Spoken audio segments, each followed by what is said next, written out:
Welcome to the sun-bathed islands of the Adley Bay. At the middle of these warm waters sits the capital, Veli, the largest among all other cities in the bay and a true sight to behold. Rich in natural resources, bountiful fishing and favorable soil, the Adley Bay has boomed into a bustling paradise with boats coming and going with product in tow.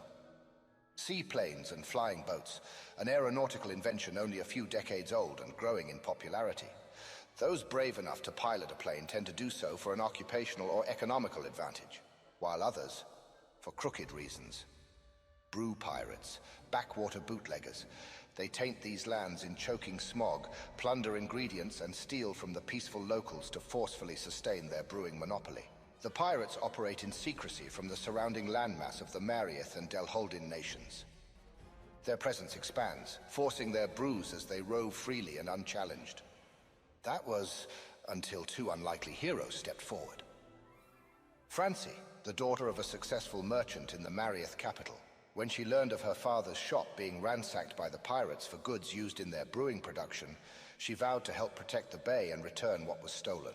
And Nigel, a flunky from the Marieth Flight Academy. Undeterred, Nigel refuses to give up on his dream of becoming a career pilot. With very little flight hours on his record, he's eager to find anyone that will fly with him. In this time of turmoil, our unlikely heroes unite under one banner and one name. Henceforth, the Brew Barons came to be.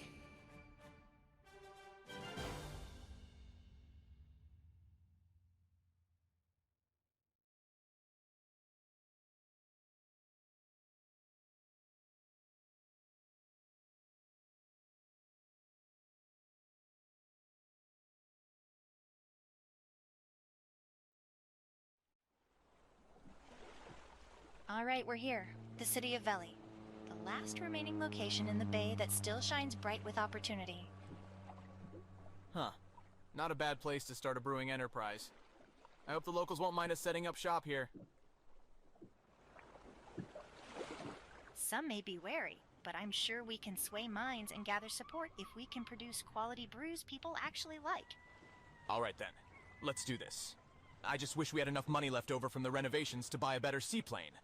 The salesman may have swindled us with this junker.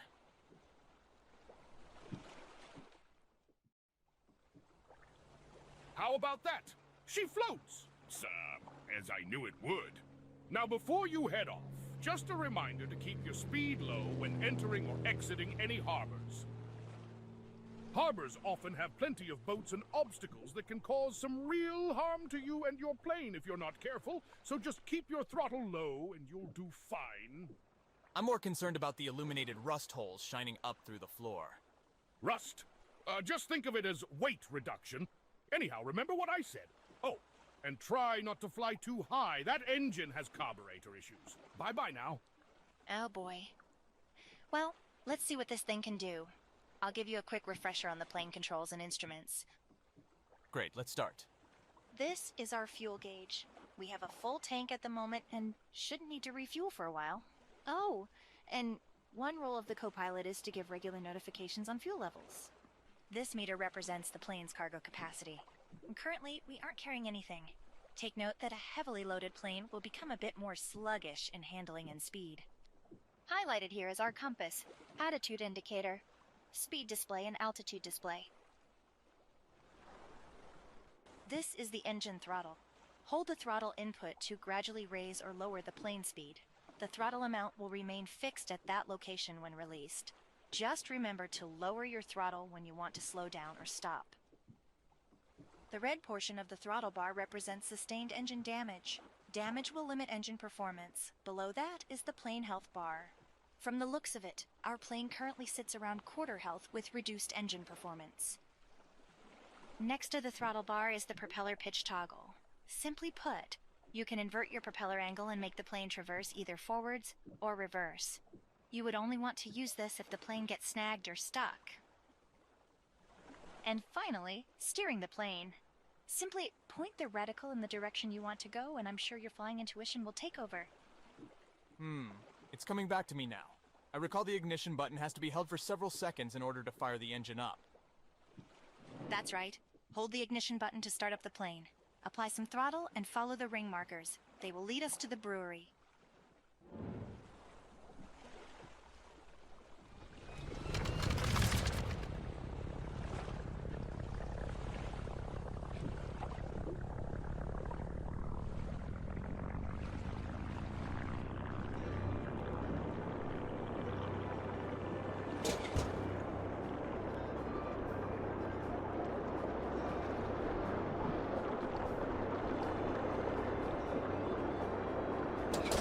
Huh? Is this some kind of joke? Look at the state of that seaplane. Am I seeing that wrong? Does that plane have no wings? Whoa! Check out that plane. I suppose they're moving it off to the wrecker.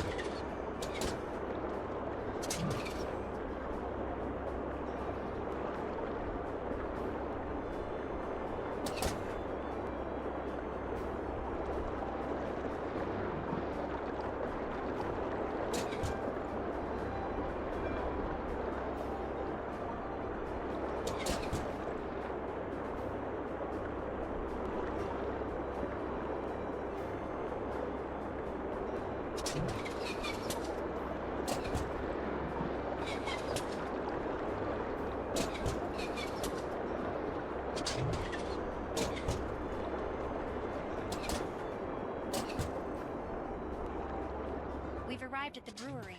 Welcome to our new base of operations. We own all 3 floors? Huh, not bad. Yep, it may look a little rundown right now, but it's just a matter of time before we turn this place into a grand establishment that strikes down the pirates' monopoly for good. The 2nd floor contains the actual brewery, while the 3rd floor sits mostly empty, waiting to be converted into a bar. And last, there's our plane hangar that resides at the bottom. See this golden square? This indicates a dockable location. This particular one will take us directly into our hangar. Always reduce your speed when maneuvering into a dockable location. Otherwise, you run the risk of overshooting and possibly crash. Got it. Now that we're here, let's get this plane inside and fix it up.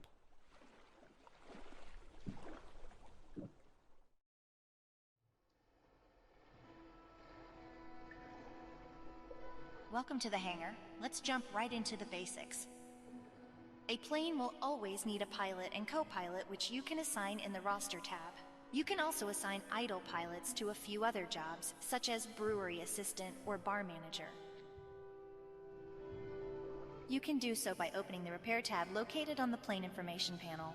Once opened, move the slider all the way to the right to repair all damage and accept the purchase.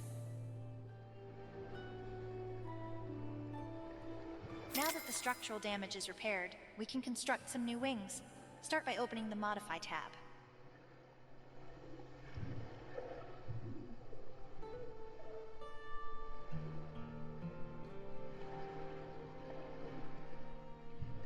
I noticed the wing construction required not only money, but also crafting materials.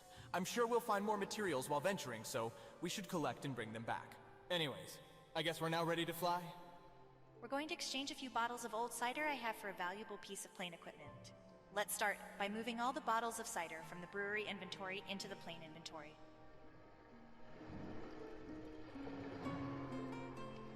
The cider is now loaded in the plane's cargo space. It looks like we're all set. Right. Let's head out. You can undock from the exit menu shown here.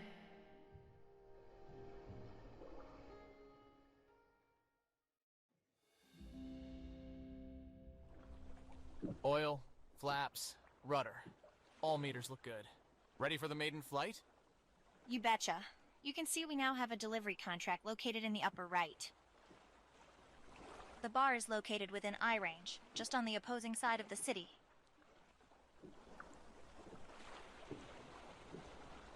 Take note of the gold docking square and small pier. Pilots should always plan their dock entry route and exit route ahead of time. You'll want to avoid approaching the pier head-on. You will almost certainly crash if you're traveling too quickly. Instead, approach a pier from a perpendicular angle. This presents the safest way to dock at a pier, and also makes for an easy exit. To help you approach at the correct angle, I've placed a series of rings. When you're ready, just follow them, and they will safely guide us to the delivery point.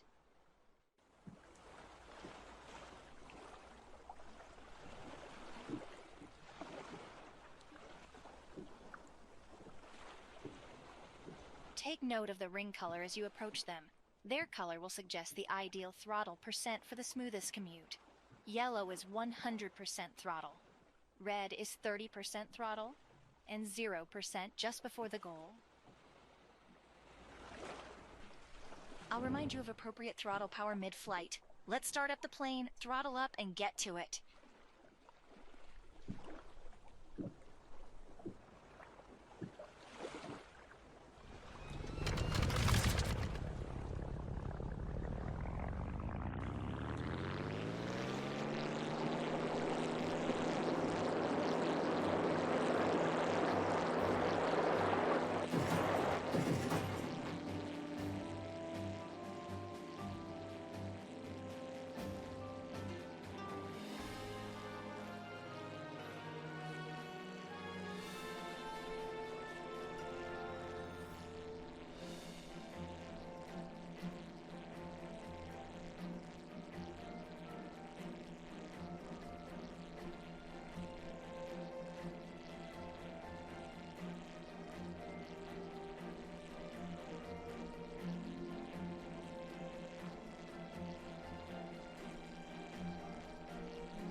Set 30% throttle now.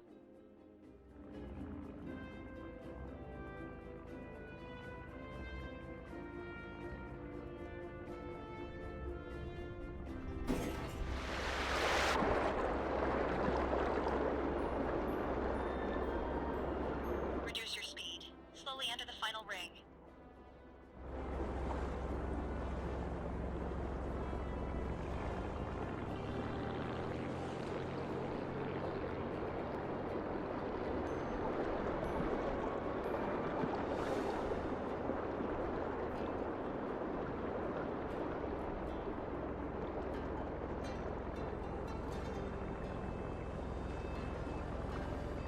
There!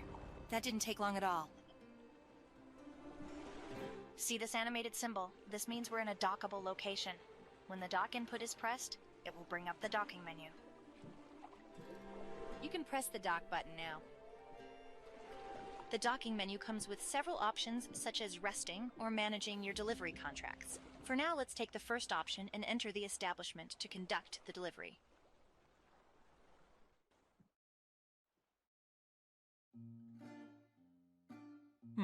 The floor is sticky. A bit of a dive, ain't it? What self-respecting person would drink in such a place? I'm sure the bar we build will be way better. Hey, a couple of new faces. Take a seat wherever you wish. Ah, I see you caught my ad in the paper. Is that cider? Great, you have a deal. But be careful with that plane equipment. Hydro aviation can be pretty dangerous in the hands of a novice. Oh, it's not just hydro propulsion, hydro projectiles too. But relax. I'm sure we'll be fine in your capable hands. Besides, we'll need an advantage if we're going to stand up to those pirates.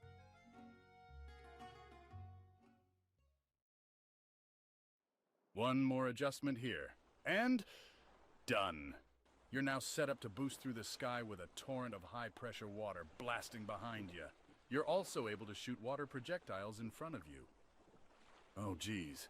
I lost track of time and got to get back to my bar. One last thing. If you're going to craft more brews, I might be willing to buy some more from you. But first, I'll see how my patrons like that cider. Take care. Well, that's fortunate. We have our first brew client. Hopefully next time we can deliver him something better than that basic cider. Sounds good. There's ingredients scattered throughout the bay that we could collect and craft into all sorts of unique brews. Though first things first, we should cover the basics of plane abilities. Above the compass is the plane's ability bar. It displays the currently equipped ability and water meter. Plane abilities consume water from this meter when activated. Let's start by testing out the water boosting ability.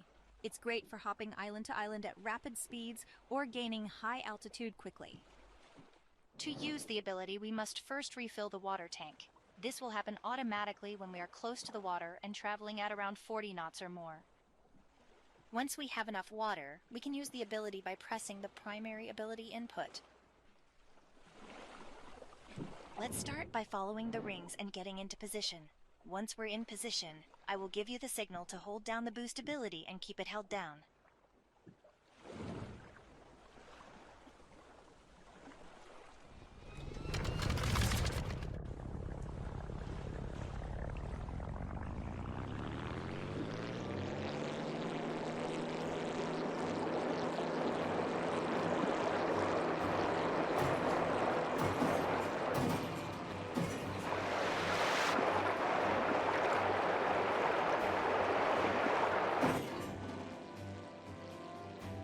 Okay, boost now. Hold down the boost ability and don't let go.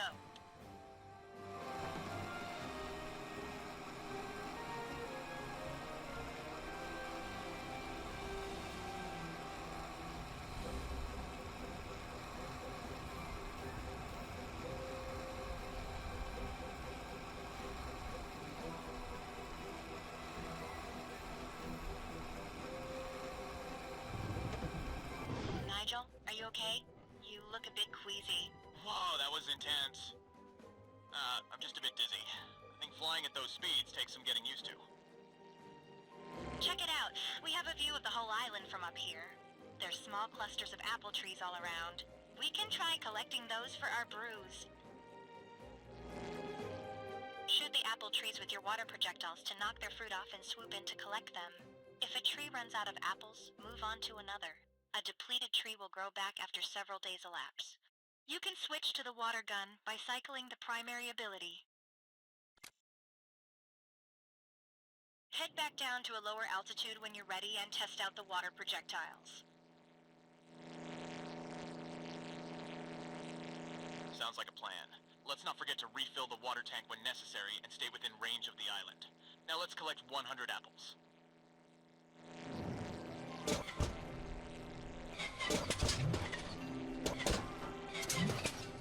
Sounds like our engine is struggling up here. That salesman definitely sold us a lemon. Let's fly down to a lower altitude before it dies completely.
apples loaded in the plane. Next, we can head back to the brewery to process the apples. I'll place a marker to remind us where the hangar is located.